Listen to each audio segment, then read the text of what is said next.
प्यारे बच्चों नमस्कार। मैं मनोज कुमार आपका स्वागत करता हूँ आपके अपने मनोबल मैथ मस्ती यूट्यूब चैनल में। आज हम कक्षा 10 को जो मैथ की पुस्तक है उत्तर प्रदेश राज्य हेतु गणित कक्षा 10 के लिए पाठ्यक्रम, ये टोटल एनसीईआरटी की पुस्तक है। इस बुक से मैं सारे क्वेश्चन कंप्लीट कराऊंगा।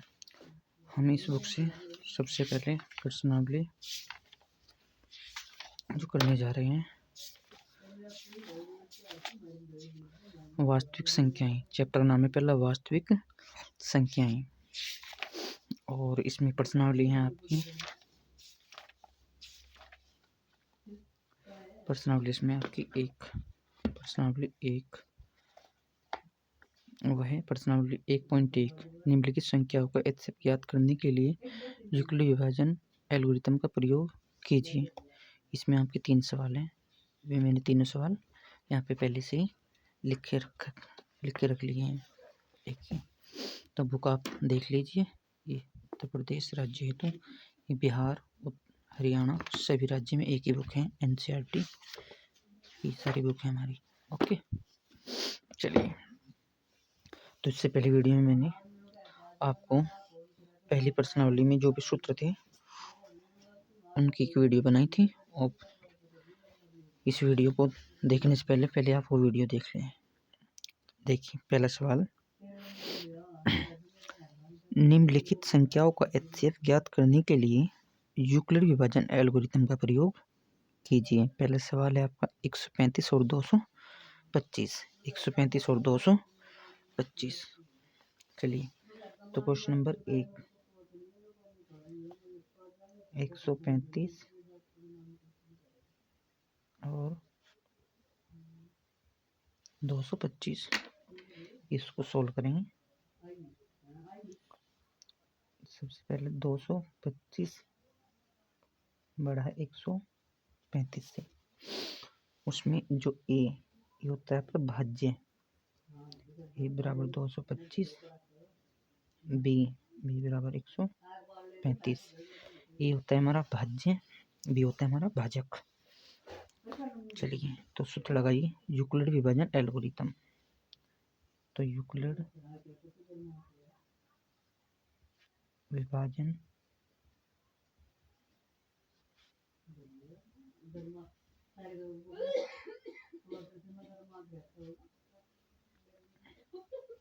एल्गोरिथम से सूत्र होगा हमारा ए बराबर बी गुणा क्यू प्लस आर। जैसे ए हुआ हमारा भाज्य, बी बराबर भाजक, क्यू बराबर भागफल, और हुआ हमारा शेषफल। तो सबसे पहले हम 135 से भाग लगाएंगे 225 को, 225 को। तो देखिए, तो 135 दूनी 270 ज़्यादा हो जाएगा, तो 135 सेकंड 135, इसमें से ये हमारा बच गया 90। तो सबसे पहले जो हमारा ये मान क्या है हमारा 225, तो हमारा वैल्यू किसकी, हमारी ए की वैल्यू, हमारी किसकी, बी की वैल्यू हमारी है, क्योंकि वैल्यू हमारी है आर की। तो इसी तरह से हम इनको मान को लगा देंगे। तो ए का मान कितना है आपका 225, बी का मान कितना है 135, और क्यू का मान है हमारा 1, और आर का मान है हमारा 90। इस प्रक्रिया को आप तब तक चालू रखें जब तक आपका शेषफल 0 प्राप्त नहीं हो जाए। तो आर बराबर नहीं है आपका 0। तो ठीक इसी प्रकार से अब जो आपका शेषफल था वो तो बन जाएगा आपका भाजक, और जो भाजक था वो बन जाएगा आपका भाज्य। 90 दूनी 180 ज़्यादा हो जाएगा, लेकिन 90 एकन 90। इसमें से आपका 5 का 5 45। तो इसमें ये तो ए का मान हुआ, ये बी का मान, ये क्यू का मान, ही हुआ आपका आर का मान। इसमें रख दो आप ये मान। तो ए का मान कितना 135, बी का मान हुआ आपका 90, क्यू का मान 1, आर का मान हुआ आपका 45, आर बराबर नहीं है आपका 0। अब ठीक इसी प्रकार से जैसे आपका जो शेषफल था, शेषफल ये क्या बन जाएगा आपका भाजक, और जो भाजक तो बन जाएगा आपका भाज्य। 45 दूनी 90। तो पूरा पूरा कट गया। तो ए का मान कितना है हमारे पास में 90, बी का मान 45, क्यू का मान 2, आर कितना है आपका कुछ नहीं यहाँ पे 0। तो इसका मान हुआ ए का मान हुआ हमारा 90, बी का मान 45, क्यू का मान 2, आर का मान 0। तो आर बराबर आ गया हमारा क्या 0। तो लिख सकते इस प्रकार हमें जो आर बराबर 0। तब लिखेंगे हम 135 और 225 का एच से भी लिख सकते हो आप, हिंदी में मैं से भी लिख सकते हो। एच से की फुल फॉर्म होती है हाईएस्ट कॉमन फैक्टर कितना, जिससे भी हम आपका ये आएगा जो लास्ट में जो आपका भाजक होगा, जो लास्ट में जिससे हमारा शेषफल 0 आएगा और हमारा होगा HCF। तो इस तरह से हमारा पहला क्वेश्चन कंप्लीट। तो अब सही बच्चों की समझ में आया होगा। तो ये पहला स्टेप हुआ आपका, ये दूसरा, ये हुआ आपका तीसरा स्टेप। तो मैंने अब उसके बाद क्वेश्चन नंबर 2, 196 और 38,220, क्वेश्चन नंबर 2। चलिए 196 और 38,220 इसको हल करेंगे सोल्व। सबसे पहले इन दोनों जो संख्या बड़ी होगी उसको लिख लेंगे। 38,220 बढ़ाई किससे 196 से। तो ए बराबर आ जाएगा आपका 38,220, बी का मान आ जाएगा 196। तो अब लगाइए आप यूक्लिड विभाजन एल्गोरिथम। तो यूक्लिड विभाजन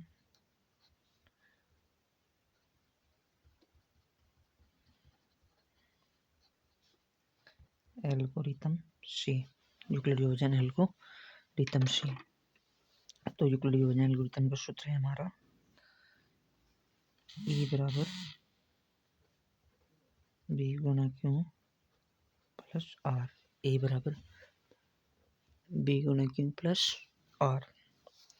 तो सबसे पहले आप 196 से भाग लगाएंगे 38,220 को। तो आपका 196 का पढ़ा पढ़ेंगे आप 382 पे। तो 196 दूनी आपका 392, ज़्यादा हो जाएगा हमारे पास में 382। तो 196 का 196, जब इसमें से आप प्लस करोगे तो आपका बच जाएगा 186। ऊपर से आप ये तो उतार लेंगे। तो इससे पहले जो क्वेश्चन था हमारा उसमें हमारे यहाँ पे कोई संख्या नहीं बची हुई थी, लेकिन इसमें हमारी इस आगे संख्या बची हुई है। जब तक संख्या समाप्त होने के बाद संख्या समाप्त हो जाती है, जो शेष आता है वही बार बार रिपीट करते जाएंगे और जो शेषफल 0 है तो वो इसी तरह से हमारा चलता रहेगा। तो इसमें 196 का पढ़ा 1,862 पे पढ़ना है। तो हमारा ये 9 बार हम मारनी चल जाएगी। तो 196 नीमा होगा हमारा 1764। ठीक, तो इसमें से इसको घटा लेंगे। इसे घटाने के बाद हमारा आएगा 98, ऊपर से आप उतार लो 0। 196 का पढ़ा पढ़ेंगे हम 980 पे। तो 196 नीमा 196 पंजे 196 पंजे हो जाएगा आपका 980। तो शेषफल आपका 0। तो इस तरह से इसमें ए का मान कितना है 38,220, बी का मान 196, क्यू का मान कितना है 195, आर का मान कितना है आपका 0। तो वैल्यू रखिए इसमें। ए का मान 38,220, बी का मान 196, क्यू का मान 195, आर का मान 0। आर बराबर क्या आ गया आपका 0। तो लिखेंगे 196 और 38,220 का HCF कितना, हमारा शेषफल किससे है, जो हमारा भाजक होता है वही हमारा होता है HCF। तो हमारा भाजक कौन है यहाँ पे 196। तो हमारा HCF भी कितना होगा 196। ठीक है, उसके बाद क्वेश्चन नंबर हम देखेंगे, क्वेश्चन नंबर 3।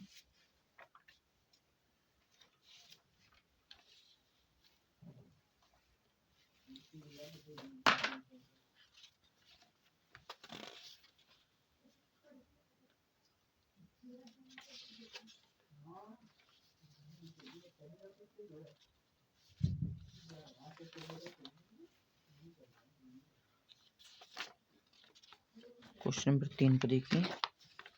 क्वेश्चन नंबर 3 है हमारा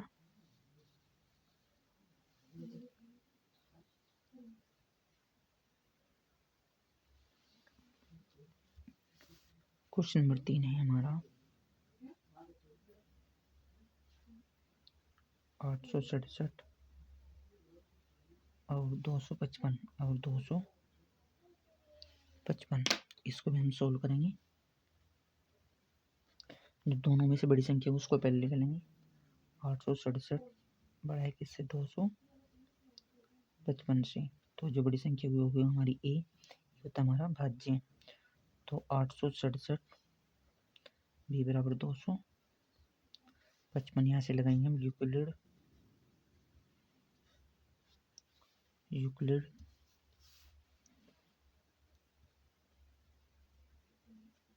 विभाजन एल्गोरिथम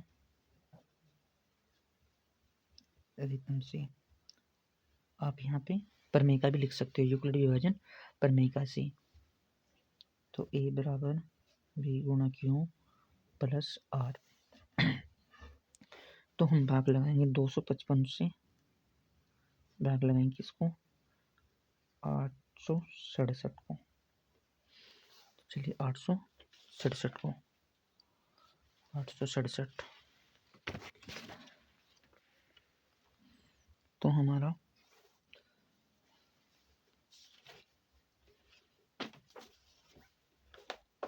देखिए 255 से भाग लगाएंगे 867 को, तो हमारा चल जाएगा 255 3 बार हमारी मान चल जाएगी। 255 दिया हमारा बैठेगा 765। इसमें से माइनस कर दीजिए आप 2 बटने के बाद हमारा 0 1, तो हमारा आएगा 102। तो इसमें ये तो शेष, इससे आगे कोई हमारी संख्या नहीं है। हमारा क्या है इसमें? शेषफल। तो शेषफल आया। देखिए तो ए का मान कितना है हमारा? 867। बी का मान कितना है हमारा? 255।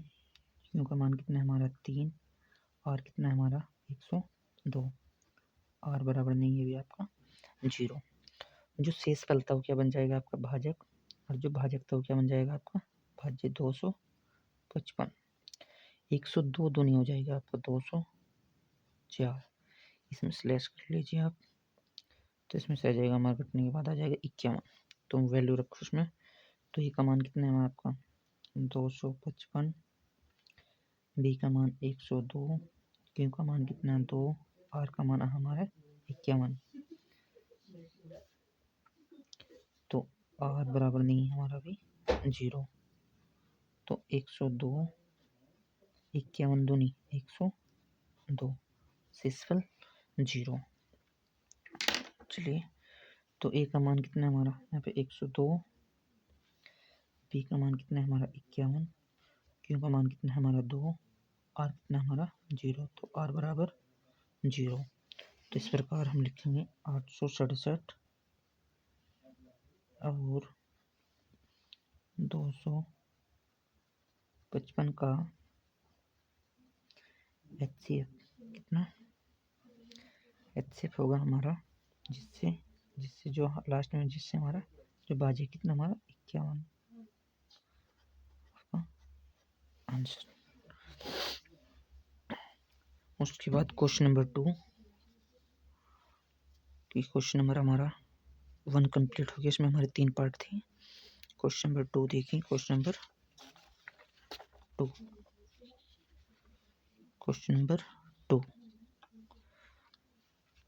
क्वेश्चन नंबर 2 है, दर्शाइए कि कोई भी धनात्मक विषम पूर्णांक 6q+1 या 6q+3 या 6q+5 के रूप का होता है जहाँ q कोई एक पूर्णांक है। तो प्यारे बच्चों, अगर आपको पढ़ा हुआ समझ में आ रहा है तो प्लीज़ चैनल को सब्सक्राइब करें, लाइक करें और कमेंट करें। मनोबल मैथ मस्ती।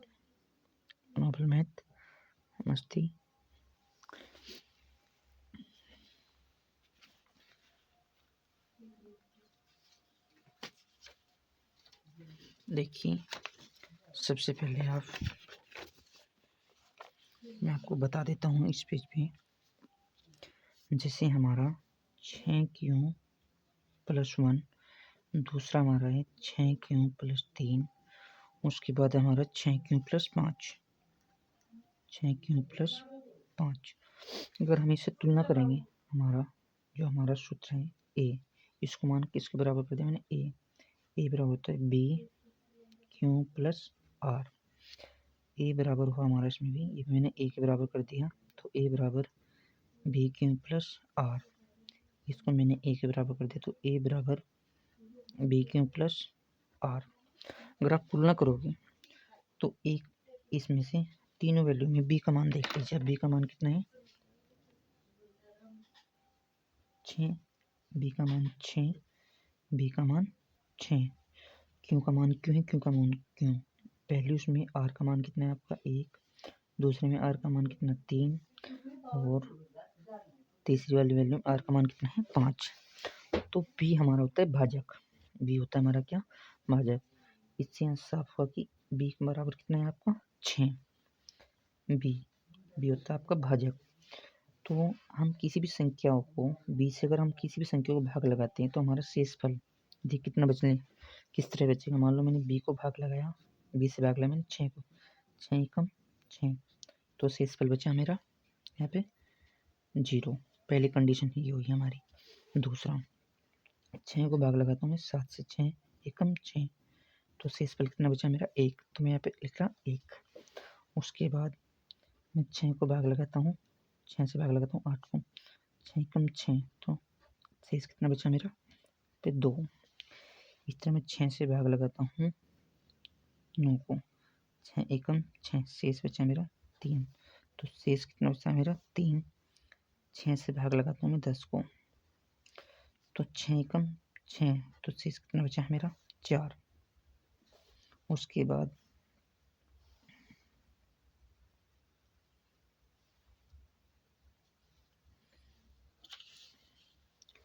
6 से मैं भाग लगाऊंगा 11 को, तो 6 एकम 6, कितना बच गया मेरा शेष 5।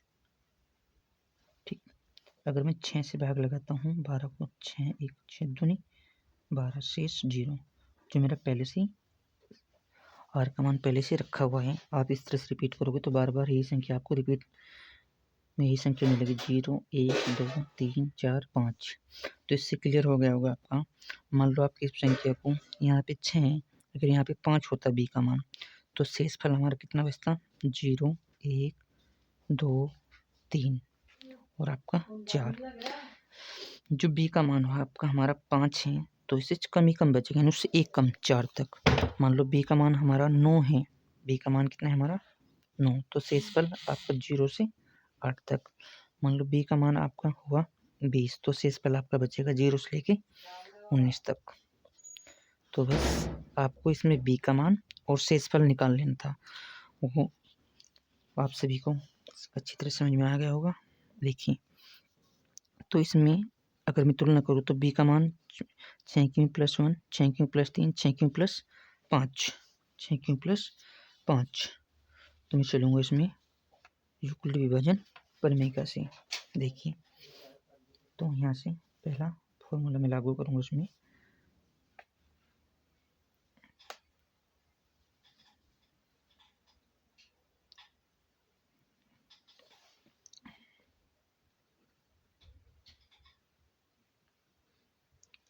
यूक्लिड विभाजन, यहाँ प्रमेय का भी लिख सकते हैं आप, एल्गोरिथम भी लिख सकते हैं प्रमेय का से। यूक्लिड विभाजन प्रमेय का है आप हमारे यहाँ से ए बराबर BQ+R। इसमें बी का मान हमारा कितना है, यहाँ से बी का मान है हमारा इसमें, अगर मैं तुलना करूँ बी का मान क्लियर है हमारा कितना है 6, तो यहाँ से बी बराबर कितना मान है आपका हमारा 6। देखिए कैसे, बी का मान कितना है हमारा 6, तो इसमें पुट कर दूंगा वैल्यू में ए बराबर 6 गुना Q+R। एक सूत्र और मैंने लिखवाया था आपको, 0 greater than R greater than B। तो इसमें जब बी का मान 6 है तो आर कितना बचेगा हमारा 0 1 2 3 4 5।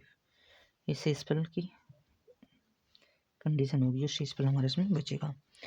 तो सबसे पहले आपको आर का मान इसमें आर बराबर 0 फिर 1 फिर 2 फिर 3 फिर 4 फिर 5 इस तरह से हम रखेंगे इसमें। तो आर बराबर कितना है हमारा 0। तो ए बराबर 6 क्यों आर बराबर कितना रखा हमने आर बराबर 0 रखने पर इसी वाली वैल्यू में आर का मान कितना है आपका 0 इसमें ऐड करेंगे तो ए बराबर आ जाएगा आपका 6 क्यों। दूसरा तो आर बराबर रखेंगे कितना 1 तो आर बराबर 1 रखेंगे सारे मान हम यहीं पे इस वाली वैल्यू में।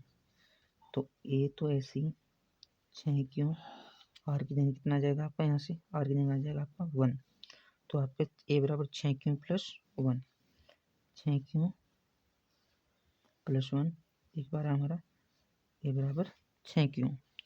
अब रखेंगे ए आर बराबर रखेंगे 2 तो ए तो ऐसे ही 6 भी ऐसी क्यों भी ऐसी आर के स्थान पे क्या जाएगा आपका 2 तो ये बराबर आ गया आपका 6 क्यों प्लस 2 आर बराबर 3 रखेंगे। तो ए बराबर 6 क्यों आर के स्थान पे क्या जाएगा आपका 3 तो आ जाएगा ए बराबर 6 क्यों प्लस 3।